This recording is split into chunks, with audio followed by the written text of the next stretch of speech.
नमस्कार शेतकरी मित्रांनो, आजची बातमी राज्यातील लाखो नमो शेतकरी योजनेच्या लाभार्थ्यांसाठी अत्यंत महत्त्वाची आहे. शेतकऱ्यांच्या खात्यामध्ये आर्थिक मदत वेळेवर पोहोचावी आणि शेतीसाठी आवश्यक खर्च भागवता यावा यासाठी केंद्र सरकारची PM किसान योजना आणि महाराष्ट्र शासनाची नमो शेतकरी महासन्मान निधी योजना आता सुरू आहे. या दोन्ही योजनांमुळे पात्र शेतकऱ्यांना वर्षाला तब्बल 12,000 रुपयांची मदत मिळते. हे तुम्हाला सर्वांना माहीतच आहे. मार्च 2026 मध्ये नमो शेतकरी योजनेचा 8वा हप्ता राज्यातील जवळपास 89 लाखाहून अधिक शेतकऱ्यांच्या खात्यामध्ये जमा करण्यात आला होता. या हप्त्यासाठी हजारो रुपयांचा निधी जमा करण्यात आला होता आणि त्याचबरोबर हजारो कोटींचा निधी वितरित करण्यात आला होता आणि त्यामुळे राज्यातील शेतकऱ्यांना मोठा दिलासा मिळाला होता. आता सर्व शेतकऱ्यांचे लक्ष नमोच्या 9व्या हप्त्याकडे लागले आहे. खरीप हंगामाची तयारी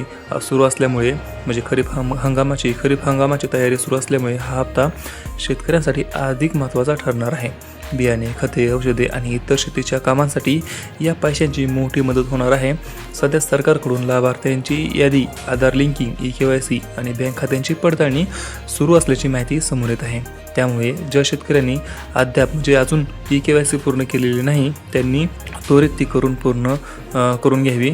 आधार क्रमांक बँक खात्याशी जोडलेला असणे हे देखील आवश्यक आहे. मित्रांनो, सर्वात महत्त्वाची गोष्ट म्हणजे नमो शेतकरी योजनेसाठी स्वतंत्र अर्ज करण्याची गरज नाही. जे शेतकरी PM किसान योजनेचे पात्र लाभार्थी आहेत त्यांना या योजनेचा लाभ आपोआप मिळतो. राज्यातील लाखो शेतकरी 9व्या हप्त्याची आतुरतेने वाट पाहत आहेत. अधिकृत तारीख अद्याप जाहीर झालेली नाही, तरी विविध अहवालानुसार आणि मागील हप्त्याच्या पॅटर्ननुसार जूनच्या 2ऱ्या ते 3ऱ्या आठवड्यामध्ये किंवा जून अखेरपर्यंत हप्ता जमा होण्याची शक्यता वर्तवली जात आहे. म्हणून शेतकरी बांधवांनी कोणत्याही अफवांवरती विश्वास ठेवू नये. सरकारची अधिकृत घोषणा आणि बँकेचा मेसेज यायची वाट पाहावी.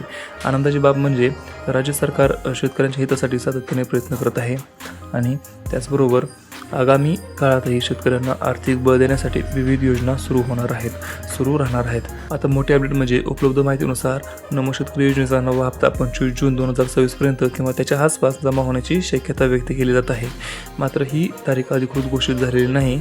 अधिकृत घोषणा झाल्यावर अंतिम तारीख निश्चित मानावी. त्याचबरोबर मित्रांनो, व्हिडिओ जर आवडला असेल तर एक लाईक करा आणि आपल्या चॅनलला सबस्क्राईब करायला विसरू नका. आपण भेटू पुढच्या व्हिडिओमध्ये. तोपर्यंत जय हिंद, जय महाराष्ट्र.